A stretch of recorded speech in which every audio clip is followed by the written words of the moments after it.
At dito naman po mga kaspiro ay nakadali tayo ng silver drummer. At ang area po na ito ay tapat po ng Bulabog, tapat ng Club Galaxy. Ayan. At medyo may kalaliman yung lugar, kaya nakailang drop na rin ako na hindi po ako nakapag-open ng cam kasi malalim nga at hindi naman ako makasagad sa ilalim, hindi naman ako makadapa. Kaya kung lagi ako mag-open ng cam natin ay malulubat po siya.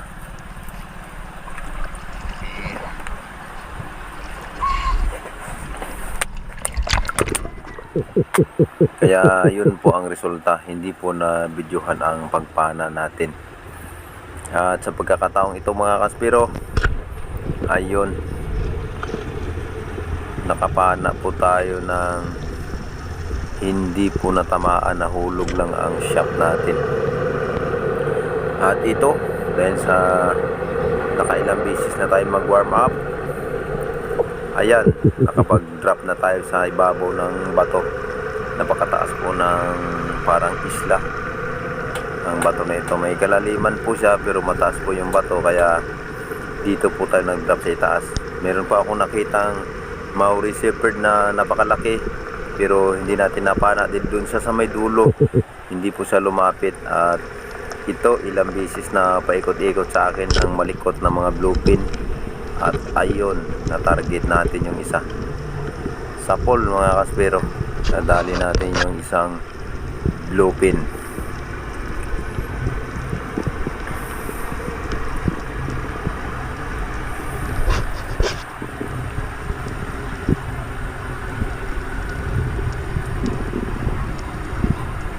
Pag sa mga ganito po kasi kalalim at mag-ambos agad tayo ay pagbago pa lang tayo sumisisid at hindi pa po tayo nakapag warm up ay hindi po kaya. At hindi po natin mapipilit yon na magdapa agad sa ilalim kung hindi pa talaga naka-warm up yung katawan natin. At dito naman po sa pagkakataong ito mga kasbiro, sa ilang beses na ako nag-drop.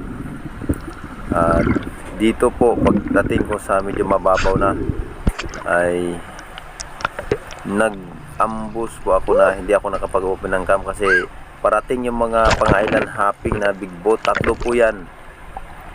Nakita ko na parating kaya sumisid na ako para sabi ko pag dumaan man sila ay nandun ako silalim nakadapa.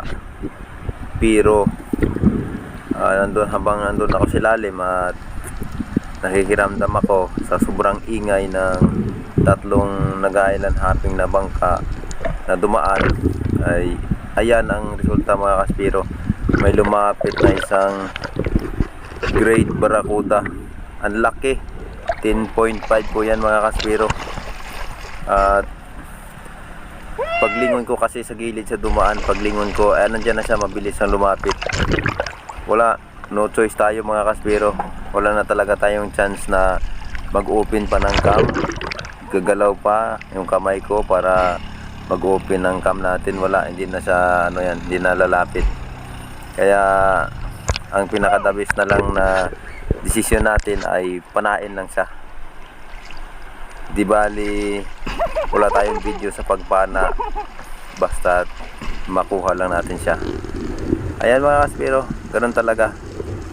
At mayroon nga minsan may nagsasabi na nagbablog daw tayo but hindi tayo nag-open ng cam. Pero ayan yun nila mga kaspiro, basta yun ang totoong nangyari. Bigla siyang lumapit at alangan na talaga mag-open ng cam.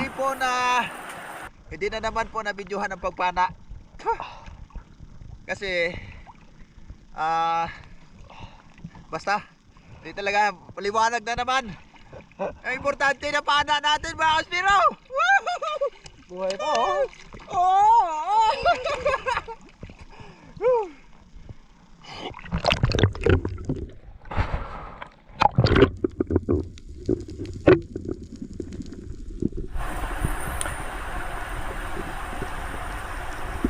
Sa pagkakataong ito mga kaspiro ay dito na nag-open ng cam sa baba. At yung samaral, ayan sa likod dumaan sa pool. Kaya dahan-dahan po ako lumingon at tinarget ko yung samaral mga kaspero.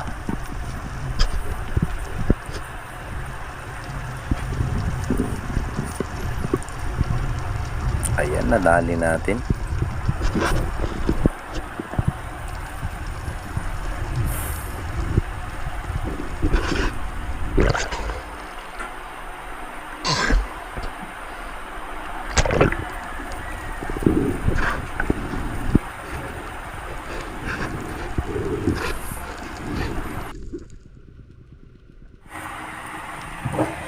Sa pagkakataong ito mga kaspiro ay sa kalagitnaan na po tayo nag-open ng cam natin dahil sa pagkakita ko ng isang sweet lips na to ay nag-open na agad ako ng cam kasi medyo malalim po ang lugar na to. Ayan sa pool, malalim ang lugar na to at alam ko na hindi siya masyadong mailap at alam ko rin na matatarget talaga natin ito.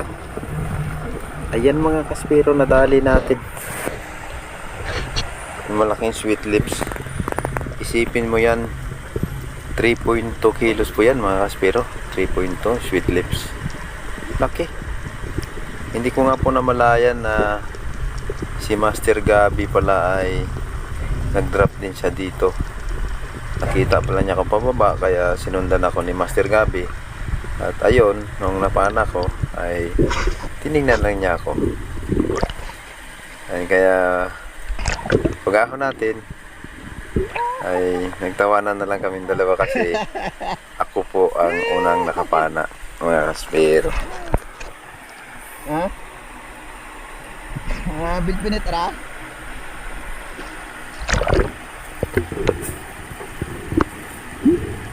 Yan, laki. Mga kaspero, yung sweet lips. O, diba? Ang swerte po natin mga kaspero. At dito naman po mga kaspero, habang dahan-dahan tayo pababa ay meron pa akong napansin na kakaibang hugis sa ilalim. At tiniming ko po na dito talaga ako makapag-drop nito para makita ko talaga siya. Ayan, kung napapansin nyo mga kaspero, ayan o. Isang torpedo. Baka ito po yung ginamit noong Second World War. Ayan yung dulo niya. Nakapagtataka, kung ito po ay talagang bakal, dapat may lumalabas siya na kalawang. O di po ba? Kaso lang wala po ako nakita. O baka ito po ay bronze talaga siya. Ayan, laki. Biruin nyo po yan. Dito sa ilalim po ng dagat ay naswertihan natin na dito tayo makapag-drop. Ayan o. Dubli siya mga kaspero. Yung bakal niya dubli. Isang napakakapal at saka isang katamtaman lang ang kapal. At tinignan niya po namin sa YouTube, na-search namin. Ito pala ay torpedo. At makikita niyo po yan mga kaspero. At meron na po kaming marker sa lugar na ito. At kung sino po ang gustong pumunta rito ay pwede naman kayong magpagkita sa amin para mapuntahan natin ang lugar po na ito.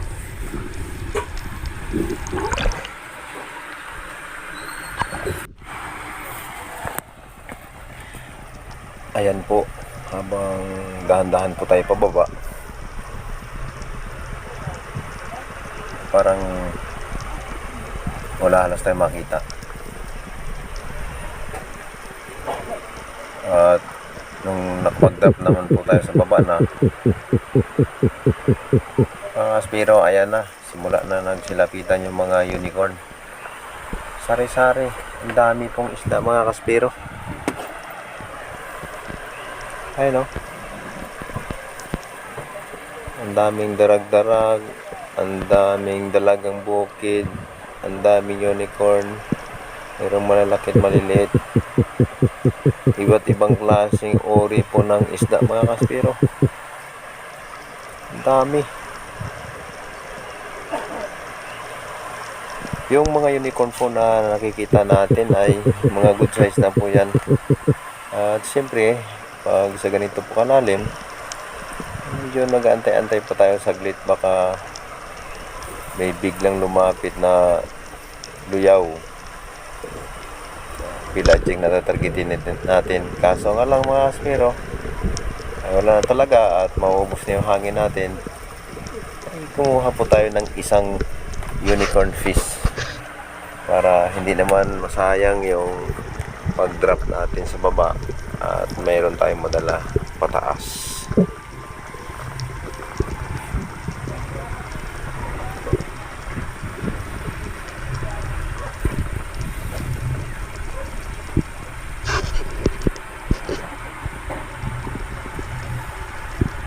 Kung makikita po natin sa oras natin mga kaspero,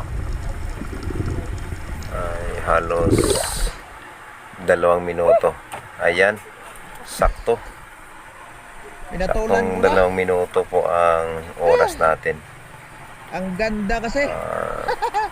Mga kaspero, sagad na po yun sa oras ko. Ayan, isang unicorn. Okay. Di ba ba? Isang good size na unicorn mga kaspero. Masarap pang ihaw, pang daing.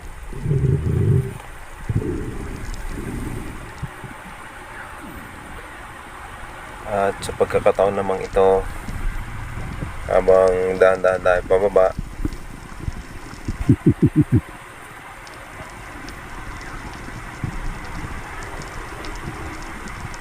marami pong mga dalagang bukid, mga big fish, kaya tumatiming tayo, baka may biglang lumapit na isang pelagic at madali natin.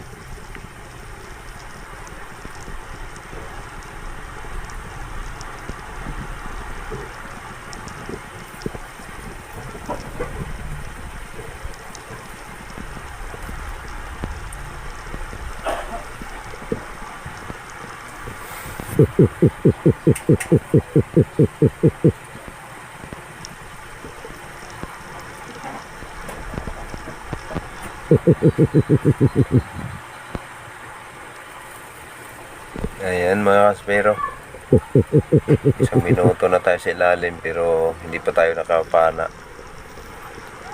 Ayan, dami ng umikot na unicorn sa atin. May mga good size na unicorn mga kaspero.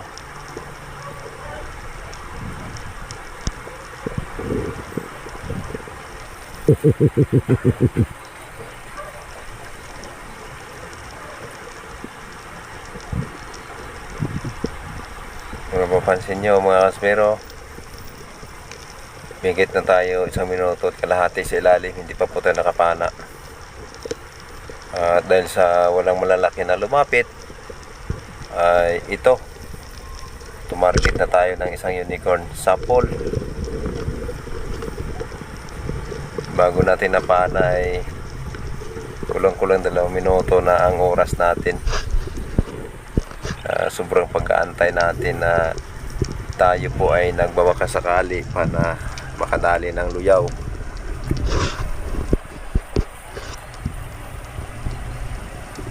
Ayan mga kaspero, makikita po natin yung totoong oras natin at kung gaano po tayo katagal sa ilalim. Ayan, 2 minutes and 25.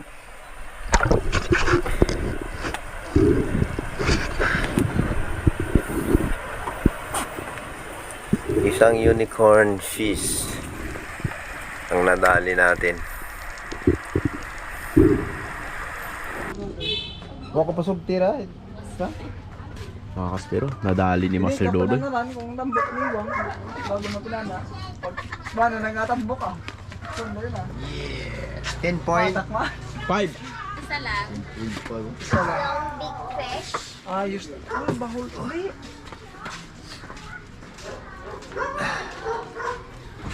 10.5 Spiro. Bilisan mo na ilo siya. Pick yours. Ano ba mong ilan? Lucy ko? Oy, Ted. Ayos. Kailangan nito kulay mong big icon sa... Kailan? Tatlong adlaw ko sa Manila. Sure, go! Ikay nasan na sa bot. Naka-video ta gali. Alake! 10.5 mga kaspiro. Nadali ng mas dodo yo. Ayan naman, na-bloated na sila mo. Sure! Kilo mo na? Shout out po sa lahat ng sumusuporta ng aking YouTube channel at walang sawang nanonood ng aking mga video. Huwag niyo pong kalimutang mag-like at i-share po ang video na to. At mag-subscribe na rin po at pindutin ang notification bell para lagi pa kayong updated sa lahat ng mga i-upload nating mga video.